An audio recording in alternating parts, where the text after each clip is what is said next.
Viewers, welcome back to my channel. कैसे हैं आप सब? उम्मीद है आप सब खैरियत से होंगे।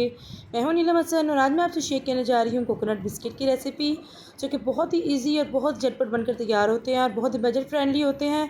अगर यही बिस्किट हम बाज़ार से लेने जाएँ तो बहुत ही महंगे दामों में मिलते हैं, लेकिन हम बहुत ही कम वक्त में और बहुत ही कम पैसों में इनको घर पर बना सकते हैं। आप एक दफ़ा बनाएंगे तो आप बेकरी से लाने की बजाय हम इसे घर पर ही बनकर तैयार करेंगे। इनका टेस्ट और फ्लेवर और टेक्सचर बिल्कुल बाज़ार जैसा होगा।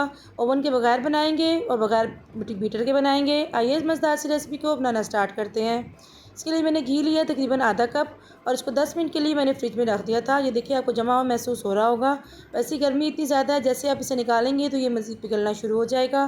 ठंडा घी जो हमें इसे इस्तेमाल करना है। अगर आप चाहें तो आप डालडा घी भी इस्तेमाल कर सकते हैं और इसकी जगह अगर आप चाहें तो आप देसी घी, असली घी जो होता है वो भी इस्तेमाल कर सकते हैं। इसमें हम ऐड करेंगे 1 कप पिसी हुई चीनी। ये पाउडर्ड शुगर जो है वो 1 कप है। 1 कप लेके उसको पीसने के बाद, ये चीनी नहीं है, ये पीसी हुई चीनी ही 1 कप है। चीनी को पीसने के बाद 1 कप चीनी मैंने ले ली थी और वो इसके अंदर ऐड करेंगे। अब 3 तरीके हैं बीटर जो कि हमें इस्तेमाल नहीं करना। इलेक्ट्रिक बीटर, इसको हैंड विस्क के ज़रिए कर लें या फिर आप हाथों के ज़रिए कर लें। दोनों ही तरीके बहुत ही परफेक्ट हैं और बहुत ही जल्दी इनके साथ हो जाता है। ज़्यादा मेहनत भी नहीं होती, ज़्यादा आपको टाइम भी नहीं लगता। सिर्फ 4 से 5 मिनट में हमारी चीनी और घी जो है वो अच्छे से बीट हो जाएगा। लेकिन हमें इसे इतना बीट करना है कि ये फ्लफ़ी हो जाए और कलर जो है आप देखें चेंज होना शुरू हो गया है। तकरीबन 4 से 5 मिनट में ये अच्छे से बीट हो जाएगा। अगर आप इलेक्ट्रिक बीटर के ज़रिए करेंगे तो ये बहुत जल्दी काम हो जाएगा, लेकिन हम इलेक्ट्रिक बीटर का इस्तेमाल नहीं कर रहे क्योंकि हर घर में इलेक्ट्रिक बीटर अवेलेबल नहीं होता। ये हैंड विस्क जो है हर घर में ईजीली अवेलेबल होता है। अब इसमें हम ऐड करेंगे 1 अदद अंडा। अंडा जो है हमेशा रूम टेम्परेचर पे होना चाहिए। बेकिंग की किसी चीज़ में भी आप इस्तेमाल करें, अंडा हमेशा आप रूम टेम्परेचर ही इस्तेमाल करें। इससे हमारी चीज़ जो है वो ख़राब नहीं होती। बड़े साइज़ का एग था जो मैंने इसके अंदर ऐड कर दिया और इसको अच्छे से हम बीट कर लेंगे तकरीबन 1 मिनट के लिए, ताकि हमारा जो फ्लफ़ी मिक्सचर है वो ख़राब ना हो और इसकी जो है थिकनेस बरकरार रहे।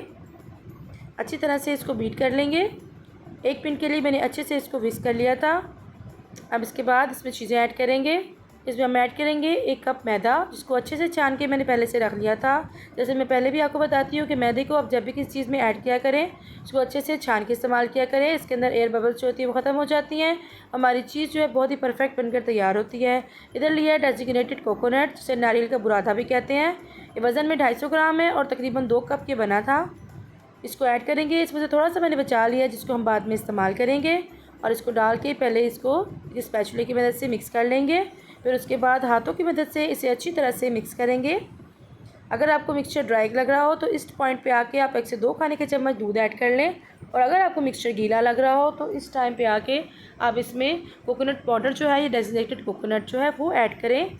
इसके अंदर मैदा जो है मज़ीद ऐड नहीं करेंगे। अगर आप मैदा इसके अंदर ज़्यादा ऐड कर देंगे तो इसका फ्लेवर जो है वो ज़्यादा बाज़ार वाला नहीं लगेगा, बिल्कुल आम बिस्किटों की तरह हो जाएगा और ये हार्ड भी हो जाएंगे। इसलिए अगर आपको ज़रूरत पड़े, जिससे मुझे थोड़ा सा गीला लग रहा था, इसके अंदर मैंने डेजिग्नेटेड कोकोनट जो है वो थोड़ा सा ऐड कर दिया है। अगर कोकोनट ज़्यादा होगा तभी कोकोनट के बिस्किट का फ्लेवर जो है अमेजिंग होगा। इसको अच्छी तरह से मिक्स कर लेंगे। आप देख रहे होंगे कि इसके अंदर ना तो हमने किसी बेकिंग पाउडर का, ना ही बेकिंग सोडे का, किसी भी चीज़ का हमने इस्तेमाल नहीं किया। अंडे को ही इतना अच्छी तरह से बीट किया है कि इससे हमारे बिस्किट जो है बहुत ही अच्छे से ज़बरदस्त से फूल जाएंगे। अगर हम बेकिंग पाउडर या फिर बेकिंग सोडा इस्तेमाल करेंगे तो उससे बिस्किट हमारे फैल जाएंगे और बहुत ज़्यादा वो कुरकुरे हो जाएंगे, वो खस्ता नहीं बनेंगे। इसलिए इसी किस्म का इस्तेमाल नहीं किया। अगर आपको फिर भी बहुत ज़्यादा ज़रूरत हो तो आप सिर्फ 1 चुटकी भर बेकिंग पाउडर इसमें ऐड कर लें। अब इसको शेप देंगे, थोड़ा सा मटेरियल लेंगे, इस तरह से हाथों की मदद से इनको हम शेप देंगे ताकि क्रैक फ्री सी बॉल बन जाए।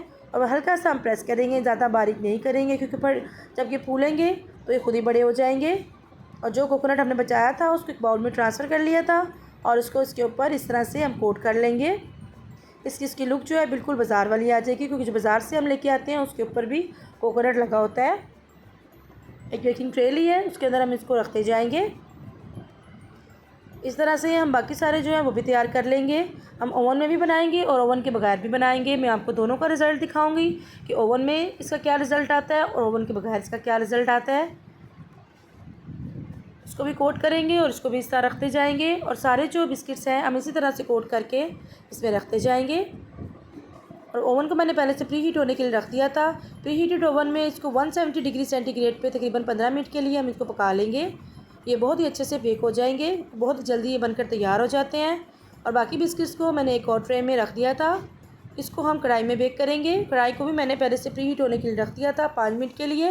बीच में स्टैंड रख दिया था। इस तरह से अगर स्टैंड ना हो तो घर में कोई भी पुरानी प्लेट हो स्टील की, उसको उल्टा करके रख दें और उसके ऊपर अपना मोल्ड जो है जिसमें भी आप बेक कर रहे हो वो रख दें। इसके अंदर ट्रे रखेंगे और उसको कवर करके तकरीबन 15 मिनट के लिए इसको भी हम रख देंगे। 15 से 20 मिनट भी लग सकते हैं इसको, क्योंकि ओवन में और चूल्हे पर थोड़ा सा टाइमिंग का फ़र्क आ जाता है। मीडियम टू लो फ्लेम पे 15 से 20 मिनट में ये बिल्कुल तैयार हो गए थे। देखिए ना, कलर आपको नज़र आ रहा होगा कि बिल्कुल पक चुके हैं। ऊपर से भी पक चुके हैं और नीचे से भी ये बिल्कुल तैयार हो चुके हैं। हम इनको उतार लेंगे और इनको ठंडा कर लेंगे। उधर हमारे जो ओवन वाले हैं वो भी बनकर तैयार हो गए हैं। मैं आपको दोनों का रिज़ल्ट दिखाऊंगी कि किस तरह हमारे दोनों का रिज़ल्ट आया है। कि देखिए ओवन वाले भी बन गए हैं और कुछ ख़ास फ़र्क नहीं है दोनों में। दोनों का कलर जो है बहुत ही ज़बरदस्त बना है और दोनों का जो टेक्सचर था वो भी दोनों का सेम ही था। ये देखिए कितने ज़बरदस्त बिस्किट तैयार हुए हैं। आप बाज़ार से महंगे दामों में बिस्किट लाने की बजाय आप घर पर ही बनाकर तैयार करें। आप घर वाले ही नहीं बल्कि आपके फैमिली वाले भी आपसे फरमाइश पर क्या क्या बनवाएंगे। अगर वो एक दफ़ा ये ट्राई करेंगे तो आपके घर में हार्टी पार्टी हो या भी कोई दावत हो, बच्चों को भी बिस्किट्स बहुत पसंद होते हैं। बाज़ार के दूसरे बिस्किट लेने की बजाय बच्चों को आप ये बिस्किट बना के दें, उन्हें बहुत ही पसंद आएंगे। ज़रूर ट्राई कीजिएगा, अपना फीडबैक दीजिएगा कि आपके बिस्किट जो है वो कैसे बने हैं। इसके अलावा मज़ीद बिस्किट्स की रेसिपी के लिए मेरे चैनल को ज़रूर विज़िट कीजिएगा। ये देखिए मैं कुछ एक तोड़ कर दिखाती हूँ कि इसका टेक्सचर जो है वो कैसा बना है। देखिए कितने ज़बरदस्त, कितने खस्ता ये बनकर तैयार हुए हैं। ये देखिए इजीली ये टूट रहे हैं और बिल्कुल अंदर से भी इनकी लुक बिल्कुल मार्केट स्टाइल है। ये देखिए अब आपको बगैर ओवन के जो है वो भी चेक करवा देती हूँ। उसकी भी बहुत ही ज़बरदस्त टेक्सचर बना है उसका भी। ये देखिए, अगर चैनल पर नए हो और अभी तक चैनल को सब्सक्राइब नहीं किया तो प्लीज़ चैनल को सब्सक्राइब करें और बेल आइकन को प्रेस करें। फिर मिलते हैं किसी नई डिफरेंट और यूनिक सी रेसिपी के साथ। Thank you for watching. अल्लाह हाफिज़।